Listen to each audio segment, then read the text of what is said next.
Hi friends, ಇವತ್ತು ನಾವು night view ತೋರಿಸ್ತಾ ಇದ್ದೀನಿ ಮಂತ್ರಾಲಯದ್ದು. ತುಂಬ ತುಂಬ ಆಸಮಾಗಿತ್ತು ನಿಜವಾಗ್ಲೂ. ನಿಮಗೆ ಸ್ವರ್ಗನೇ ಕೆಳಗೆ ಕಾಣಿಸ್ತಾ ಇದೆ ನೋಡಿ. ಫುಲ್ಲು ಇಲ್ಲಿ ರಾಘವೇಂದ್ರ ಸ್ವಾಮೀಜಿ ಕೆಳಗೆ ಪರ್ಪಲ್ ಲೈಟು, ಮೇಲೆ ರಾಮಗೆ ಬಂದುಬಿಟ್ಟು ಗೋಲ್ಡನ್ ಲೈಟ್ ಹಾಕಿದರು. ಇಲ್ಲಿ ದೇವಸ್ಥಾನ ಫುಲ್ಲು ಪರ್ಪಲ್ ಲೈಟ್ ಕಾಣಿಸ್ತಾ ಇತ್ತು. ಫುಲ್ಲು ಸಖತ್ತಾಗಿ ಕಾಣಿಸ್ತಾ ಇತ್ತು. ಆ ಲೈಟಿಂಗ್ಸ್ ಎಷ್ಟು ಡಿಫ್ರೆಂಟಾಗಿ ಹಾಕಿದ್ದಾರೆ ಅಂದರೆ ತುಂಬ ಚೆನ್ನಾಗಿ ಕಾಣಿಸ್ತಿತ್ತು. ಇಲ್ಲಿ ಲೈವ್ ಆಗಿ ತೋರಿಸ್ತಾ ಇದ್ದಾರೆ ಎಲ್ಲದನ್ನು ಅಷ್ಟೇ. ಇಲ್ಲಿ ಎಲ್ಲ ಗೋಲ್ಡನ್ ಪೇಂಟಿಂಗಿಗೆ ಲೈಟ್ಸ್ ಹಾಕಿದ್ರಲ್ವ, ಫುಲ್ಲು ದೇವಸ್ಥಾನ ಅಂತೂ ತುಂಬ ಚೆನ್ನಾಗಿ ಕಾಣಿಸ್ತಾ ಇತ್ತು. ನಾನು ಮಾರ್ನಿಂಗ್ ಮಾತ್ರ ಜನ ಇರ್ತಾರೆ, ನೈಟ್ ಅಷ್ಟಿರಲ್ಲ ಅಂದ್ಕೊಂಡೆ. ನೈಟು ತುಂಬ ಜನ ಇದ್ದರು, ಎಲ್ಲರೂ ಪೂಜೆ ಮಾಡಿಸ್ತಾ ಇದ್ರು.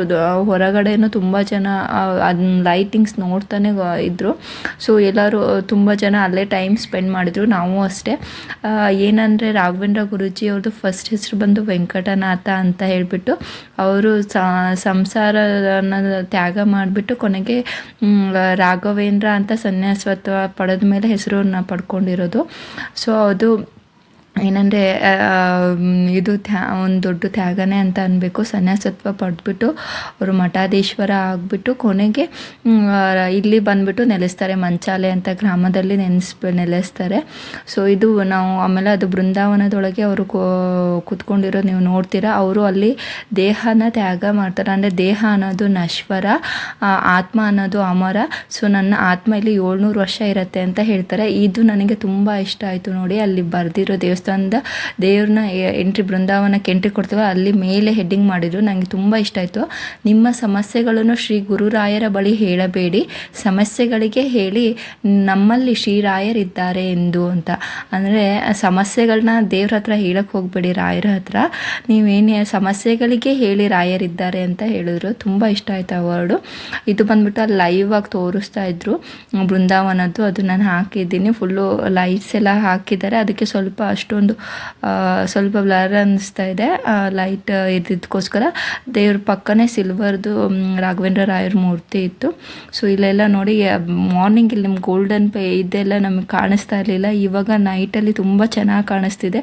ನಿಜವಾಗ್ಲೂ ನೈಟು ಅಷ್ಟೇ ನೋಡಬೇಕು ಅನಿಸುತ್ತೆ. ಅದರಲ್ಲಿ ಎಷ್ಟು ಡಿಫ್ರೆನ್ಸ್ ಕಾಣಿಸುತ್ತೆ ಅಂದರೆ ಮಾರ್ನಿಂಗಿಗೂ ನೈಟಿಗೂ ತುಂಬ ಡಿಫ್ರೆನ್ಸ್ ಇದೆ. ನೈಟಲ್ಲಿ ಫುಲ್ಲು ಲೈಟಿಂಗ್ಸ್ ಎಲ್ಲದು ಅಷ್ಟೇ. ಇಲ್ಲಿ ಗೋಲ್ಡನ್ ಪೇಂಟಿಂಗೆಲ್ಲ ನಮಗೆ ಕಾಣ್ತಿರ್ಲಿಲ್ಲ, ಇವಾಗ ಚೆನ್ನಾಗಿ ಕಾಣಿಸ್ತಾ ಇದೆ. ಇವರು ನೋಡಿ ನೈಟ್ ದರ್ಶನ ಆದಮೇಲೆ ಇಲ್ಲಿ ನಿಂತ್ಕೊಂಡು ಫೋಟೋ ತೆಗೆಸ್ಕೊಂಡ್ರು. ಅವ್ರಿಗೇನೋ ಅಷ್ಟೇ ಇಲ್ಲೆಲ್ಲ ಖುಷಿ ಅನ್ನಿಸ್ತು. ಮಕ್ಕಳು ಅಂತೂ ತುಂಬ ಎಂಜಾಯ್ ಮಾಡಿದ್ರು. ದೇವಸ್ಥಾನದಲ್ಲಿ ಎಲ್ಲರೂ ಅಷ್ಟೇ, ಮಕ್ಕಳಿಗೂ ಅಷ್ಟೇ ಏನೋ ಒಂದು ಪಾಸಿಟಿವಿಟಿ. ಅಲ್ಲೇ ಕೂತ್ಕೊಂಡು ನಾವು ಧ್ಯಾನ ಮಾಡ್ತಿದ್ರೆ ಅವರು ಕೂತ್ಕೊಂಡು ಹಾಡೆಲ್ಲ ಹೇಳ್ತಾಯಿದ್ರು. ಅಲ್ಲಿ ಮೈಕಲ್ಲೆಲ್ಲ ಫುಲ್ ದೇವ್ರದ್ದು ಹಾಡೆಲ್ಲ ಹಾಕ್ತಿದ್ರು. ಅದನ್ನೆಲ್ಲ ಕೇಳಿಸ್ಕೊಂಡು ಅವರೂ ಧ್ಯಾನ ಮಾಡ್ತಾಯಿದ್ರು.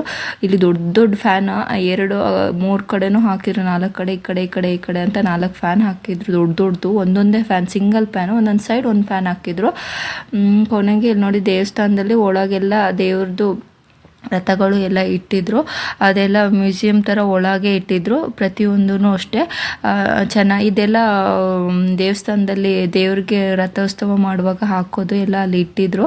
ಸೊ ಅದೆಲ್ಲ ಚೆನ್ನಾಗಿತ್ತು. ಇಲ್ಲಿ ಮಾಡೆಲ್ ಮ್ಯಾಪ್ ಸಹ ಇಟ್ಟಿದ್ದಾರೆ ಇಲ್ಲಿ ದೇವ್ರದ್ದು.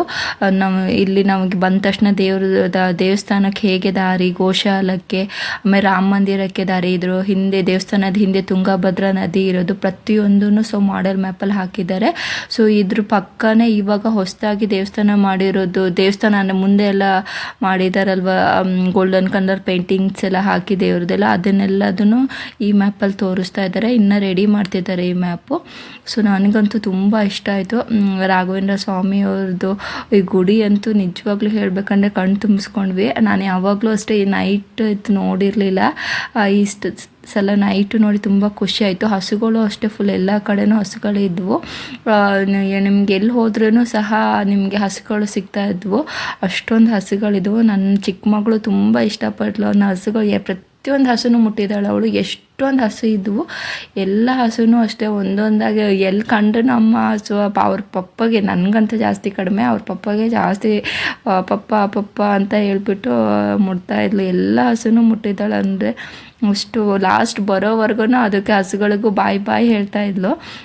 ಸೊ ಎಲ್ಲ ಹಸು ಅಷ್ಟೇ, ಎಲ್ಲದೂ ಅಷ್ಟೇ ಅವಕ್ಕೆ ಜನರ ಜೊತೆ ಫುಲ್ಲು ಆರಾಮಾಗಿದ್ವು. ಅಲ್ಲೇ ಮಲ್ಕೊಳ್ಳೋದು, ಓಡಾಡೋದು ಎಲ್ಲ ಮಾಡ್ತಾಯಿದ್ವು. ನನಗಂತೂ ಈ ಲೈಟಿಂಗ್ಸ್ ನೋಡೋಕ್ಕೆ ಒಂದು ಖುಷಿ ಖುಷಿ ಅನ್ನಿಸ್ತು ನಿಜವಾಗ್ಲೂ. ಅಲ್ಲೇ ತುಂಬ ಹೊತ್ತವರೆಗೂ ನಾವು ಸ್ಪೆಂಡ್ ಮಾಡಿದ್ವಿ. ಈ ಸಲ 2 ಸಲ ದರ್ಶನ ಆಯಿತು. ಸೊ ಇವ್ರ ಫ್ರೆಂಡು ಮಿಸ್ಸಸ್ ಒಬ್ಬರು ಮಿಸ್ ಮಾಡಿಕೊಂಡ್ರು ಲಾಸ್ಟ್ಗೆ. ನೆಕ್ಸ್ಟ್ ಸಲ ಅದೇ ಆಮೇಲೆ ಬರ್ತೀವಿ ಅಂತ ಹೇಳಿದ್ದಾರೆ. ಸೊ ಈ ಸಲ ನಮಗೆ ಒಂದೊಂದರೆ ಎಲ್ಲ ಕಡೆ ಅದೇ ಸೇವಾದಲ್ಲಿ ಪ್ರಸಾದ ಮತ್ತು ಶಲ್ಯ ಒಂದು ಮಿಸ್ ಆಯಿತು. ಅದನ್ನ ಅವ್ರು ಬೇಕಿದ್ರೆ ನೆಕ್ಸ್ಟ್ ಟೈಮ್ ಬೇಕಿದ್ರೆ ತಗೊಳ್ಳಿ ಅಂತ ಹೇಳಿದ್ದಾರೆ. ಸೊ ನೋಡೋಣ ಏನಾಗುತ್ತೋ ಗೊತ್ತಿಲ್ಲ. ಇದು ಕೊನೆಗೆ ನಾವು ಇಲ್ಲಿ ಸ್ವಲ್ಪ ಹೊತ್ತವರೆಗೂ ಇದ್ಬಿಟ್ಟು ಕೊನೆಗೆ ಇವ್ರ ಮಕ್ಳಿಗೆ ಏನೇನು ಬೇಕು ಅಂತ ನೋಡ್ತಾ ಇದ್ವಿ. ಇಲ್ಲಿ ಲೈಟಿಂಗ್ಸ್ ಮೇಲ್ಗಡೆ ಏನೋ ಹಾರೋದೇನೋ ಇತ್ತು, ಅದನ್ನೆಲ್ಲ ಇಷ್ಟಪಟ್ಟರು. ಅದಕ್ಕೆ ಅದನ್ನ ತೊಗೊಂಡ್ವಿ. ಅದು ಆರಿಸ್ಬೇಕಿದ್ರೆ ಸ್ವಲ್ಪ ಹೇಗೆ ಅಂತ ಟ್ರೈ ಮಾಡ್ತಾಯಿದ್ರು. ಎಲ್ಲರೂ ದೊಡ್ಡವ್ರು ಫಸ್ಟ್ ಟ್ರೈ ಮಾಡಿಬಿಟ್ಟು ಮಕ್ಕಳು ಹಾಕಿದೆ. ಏನು ದಶದು ಅಮ್ಮ ಪುಟ್ಟಿಕರ ಪುಟ್ಟಿಕರ ಪುಟ್ಟಿಕರ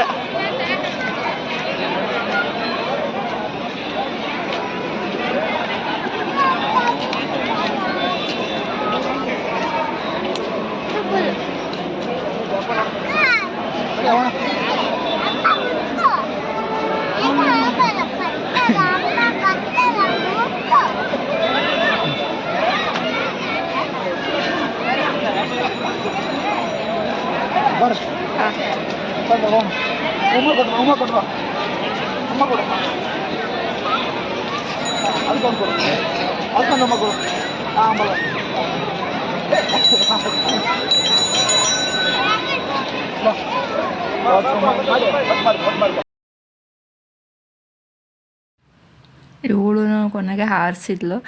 ಫಸ್ಟ್ ಒಂದು ಸ್ವಲ್ಪ ಕೈಗೆ ಒಂದು ಟಚ್ ಆಗ್ತಿತ್ತು, ಕೊನೆಗೆ ಇಲ್ಲೇ ಹಾರಿಸಿದ್ರು ಫುಲ್. ಅಂದರೆ ಜಾಗ ಜಾಸ್ತಿ ಇರೋದ್ರಿಂದ ಅಲ್ಲೇ ಹಾರಿಸಿದ್ರು. ಕೊನೆಗೆ ನಾವು ಅಲ್ಲೇ ಸ್ವಲ್ಪ ಶಾಪಿಂಗ್ ಮಾಡಿದ್ವಿ, ಏನೇನಿದೆ ಅಂತ ಹೇಳಿಬಿಟ್ಟು ಮಕ್ಳಿಗೆ ಏನು ಇಷ್ಟ ಅದೊಂದು ಸ್ವಲ್ಪ ನೋಡಿದ್ವಿ. ಆಮೇಲೆ ಅಲ್ಲೇ ಸ್ವಲ್ಪ ಅಲ್ಲಿ ಲೈಟ್ ಇರೋದ್ರಿಂದ ಮಕ್ಳಿಗೂ ಖುಷಿ ಆಗ್ತಿತ್ತು. ಸೊ ಅದಕ್ಕೆ ಅಲ್ಲೇ ಒಂದು ಸ್ವಲ್ಪ ಎಲ್ಲ ಓಡಾಡ್ತಿದ್ವಿ. ನೋಡಿ ಇದೇ ಹೋಟೆಲು, ದೇವಸ್ಥಾನದಿಂದ ಏನೊಂದು 2 ಅಂಗಡಿ ಏನೋ ಅಷ್ಟೇ ಇದೆ. ಇದೆಲ್ಲ ಮುಗಿಸ್ಬಿಟ್ಟು ನಾವು ಹೊರಟ್ವಿ ಫ್ರೆಂಡ್ಸ್. ಆಮೇಲೆ ಅದೇ ಸೇಮ್ ಸುಗಮ ಟ್ರಾವೆಲ್ಸ್ಗೆ ಬುಕ್ ಮಾಡಿದ್ವಿ, ಅದರಲ್ಲಿ ಹೊರಟ್ವಿ. ನಮ್ಮ ವಿಡಿಯೋ ಇಷ್ಟ ಆದರೆ ಲೈಕ್ ಮಾಡಿ, ಸಬ್ಸ್ಕ್ರೈಬ್ ಯಾರ್ಯಾರು ಮಾಡಿಲ್ಲ ಸಬ್ಸ್ಕ್ರೈಬ್ ಮಾಡಿ. Thank you so much for watching.